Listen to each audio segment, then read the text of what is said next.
What's up, family? Welcome back to the Stop Sinking Show, where we go from struggle to flow.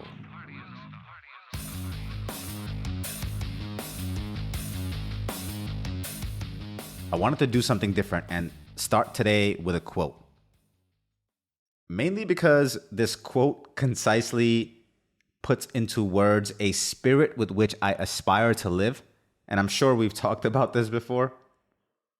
And as with many of the things we talk about, I hope for it to be durable and for it to be a principle that stands the test of time. The quote will then lend me to talk about how this relates to some other things I've been thinking about and debating.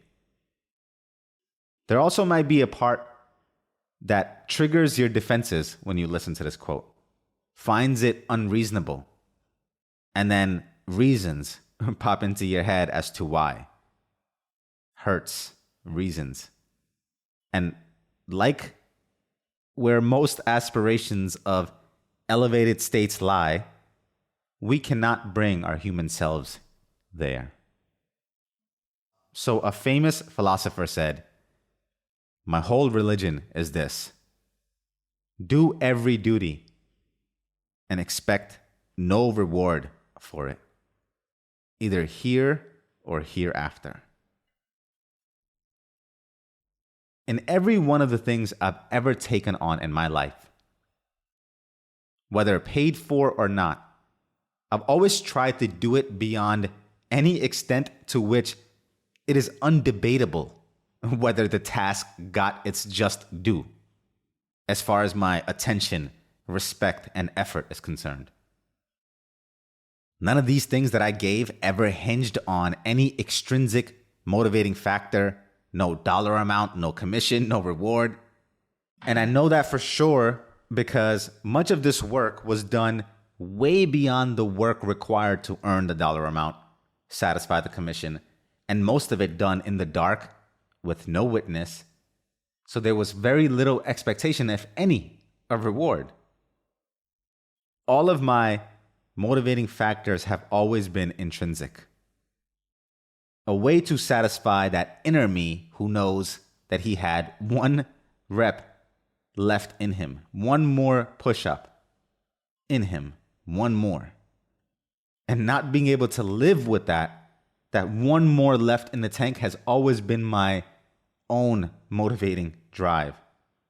No one would know if I left that one rep, except for me, who can't sleep at night.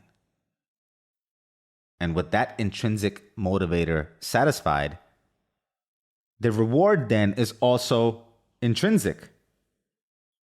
And it's one of deep respect for myself.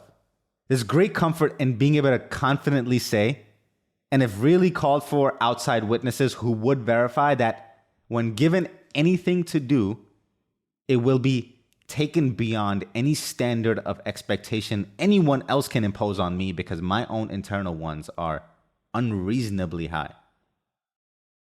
But I don't exactly believe this quote is warning against these internal felt rewards from your own earned merits. I think we can still look for those. I say all this to say that I can't help but feel a deep sense of failure of our human purpose when I encounter someone motivated by the wrong things.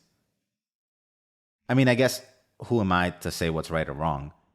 As a sales guy who competitively won many sales contests with my team, I would be foolish to downplay the importance and effectiveness of intrinsic rewards. I'm not saying you can't or shouldn't use dollar amounts as a lever to motivate people and a sales team. Money talks and BS runs marathons, right? That's how it goes.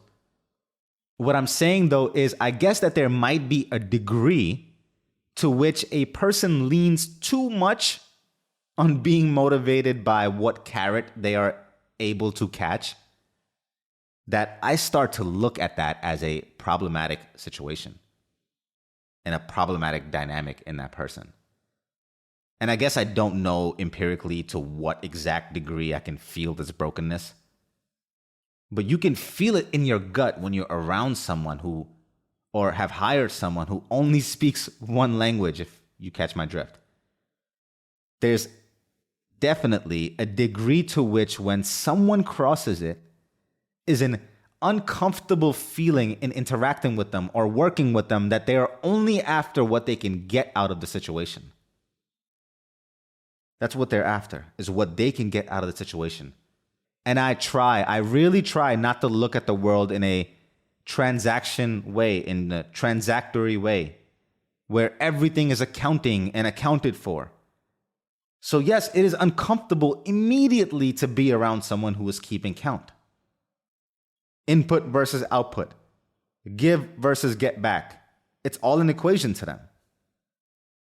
So truly, I do not know or can clearly advise on where you can tip over and where you can cross that line, because I don't know exactly where that line is, where you can be too self-serving and too extrinsically motivated. And I don't advise you to be crazy like me on the polar opposite end either. I've given my heart and soul and effort to things because of my own internal crazy motivation that ultimately I felt the receiving party did not deserve the effort of, which in my case was the companies I've worked for. I work too damn hard beyond what is reasonable and make everything I do my life to the point it is pointless. Especially if it's done for someone else to build someone else's dream, which is why I left corporate America after 15 years, because my willingness to outwork and outlearn everyone in the room could not be contained or nurtured. And it would be a travesty to contain. But that's the benefit of this internal drive when you're doing things for yourself now, because you will not receive extrinsic pats on the back when you're doing, beginning, or building most things in life. That's just how it is. So the benefit is that when you hone this and direct it towards yourself, it can work wonders, and you will stop looking for the outside validation and approval of, look what I did and accomplished. Give me likes. Instead, it will come from the spirit of, hey, I learned these things along the way of what I worked so hard to accomplish. And if I can share them with you and if you accept them, then they might save you time. And that's the spirit with which you come, as opposed to, hey, look at what I accomplished.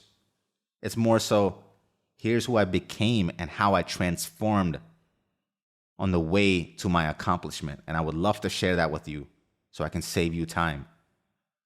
And this is a major thing that I don't want to just gloss over. A lot of us from childhood look around when we have a high performance experience in a way to receive a high five and a congratulations, or at least in the hopes that someone witnessed the glory. It's almost like when we make an accidental, perfectly timed catch of something falling from the table. If you do it in super speed and catch it in the nick of time, you get that feeling like, oh my God, did someone see that? I wish you saw that. Did you see that? And that feeling of external validation is also somehow closely intertwined to what later turns into us seeking extrinsic rewards to what motivate us. So what used to be, look, mommy, look what I did, put it on the refrigerator, turns to overt displays of degrees, medals, trophies, and having undue attachment and identity attachment to your accomplishments. And to truly achieve mastery, especially in the formative years of adulthood where time is still very much on your side, you have to find something within yourself that keeps you showing up every day, that is not tied to anyone else or anything else that can ever touch what you get yourself and what you get out of it for yourself. Or very little will be accomplished in your life, or it will all be a performance so you can win the trophy.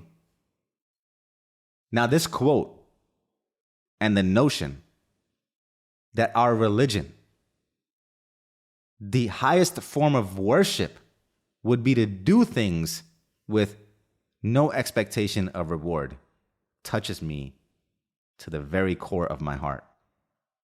And it also makes me think of an old criticism I've had and I've steadily maintained of most formal religions, which I might offend people by saying it, which I stand by, which is a quote actually less eloquent and less impressive of a source than a philosopher, but it goes, if the only thing keeping a person decent is the expectation of divine reward, then brother, that person is a piece of shit. And again, it touches my core because as I've said and touched on in a past episode, episode 29, the title to which is Half-Hearted Harmony, the premise of which has many different topics, but the one main one was giving from your full heart and no less. And I recalled it simply to just state that giving from your full heart is not compatible with doing it for any other reward than the one that you were giving and getting for your own heart. The very doing itself is what makes your heart full. And you rely on nothing that can be given or can come from outside to ever make up that gap. It's not even possible. I was having this debate with my friend, and this has some very practical implications. This quote and this spirit, this aspiration, has some very practical implications in the real world that might not yet resonate with you. My friend, who is studying to be a doctor, was complaining to me about the hours he will be expected to work for very little pay as he goes through his residency. How they are required to work 100 hours a week and a fixed salary, and even though it's illegal to make them work more than 40 hours a week, the medical system, which is overworked, takes advantage of residents and the people who are in the beginning stages of becoming a doctor, and they pay them a lower amount than what they're worth, and they make them work more. And he had very valid points, and the details of which I can't argue. The only thing I did argue and can argue is the entire spirit of this conversation, which is this same friend, 10 years ago, when he first chose this path of being a doctor, originally had it in his heart's desire to help people. And again, the spirit with which he was speaking seemed devoid of that person that I knew him to be that got him started on this path. And the reality of the pandemic and the treatment of medical professionals might have affected his viewpoint and his career choice. So again, I can't argue his details. But what I can say, if he did have the spirit of helping people and that superseded all, and damn it, I wish the doctor treating me and my family is in the profession for the reasons that surpass any monetary gains. If it was up to me, and if it was up to you, would you rather have a doctor who does it for the money, or would you rather have someone who has a personal connection to the work he does? What if there's two doctors in the room and one gets paid $40 more than the other guy? Should the guy getting paid less care $40 less than the other guy? Extend this to your daycare teacher or teachers responsible for raising your kids. Would you want them to be there just for the money? Because I've seen conditions of daycares where people only do it for the money. And I don't even want to share with you the horrors I've heard about. What about the caretakers in your senior homes for your elderly parents? You still want them to be only in it for the money? You see how it's a logical aspiration for all of us to operate in the best possible way that we can for ourselves and maximize our impact as much as we can for ourselves and only for ourselves, because the ripple effects of that is that we might be living up to the silent wishes of the families of whose children, whose parents, whose loved ones we're responsible for or encounter and take care of in our paths in our life. But for us to truly perform at our best, so we can be our best with everyone that we encounter, it has to come from a grounded place within us, done for us. And again, not hinged upon any temporary waving nature of whatever outside that we can tie it to. Do every duty and expect no reward for it, either here or hereafter. Now, that's a religion I can subscribe to, because the service I perform along the way, the pure heart which I get to maintain while doing it, and the anonymous, freeing nature of giving without discretion. Like when you encounter somebody in a subway and you help them, or you take somebody, a stranger, home and you don't have any expectation of ever seeing them again. That anonymous, freeing nature, that doing it for the sake of doing it, will leave me more satiated from my inner oasis than any external source. Do so much, give so much, that there could never even be a possible way for you to receive it, to get it all back. Leave it all here. What happens there? Well, we'll see. Your doing, your giving, your every waking endeavor is not bounded by this world or beyond. Love you, family. See you in the next show.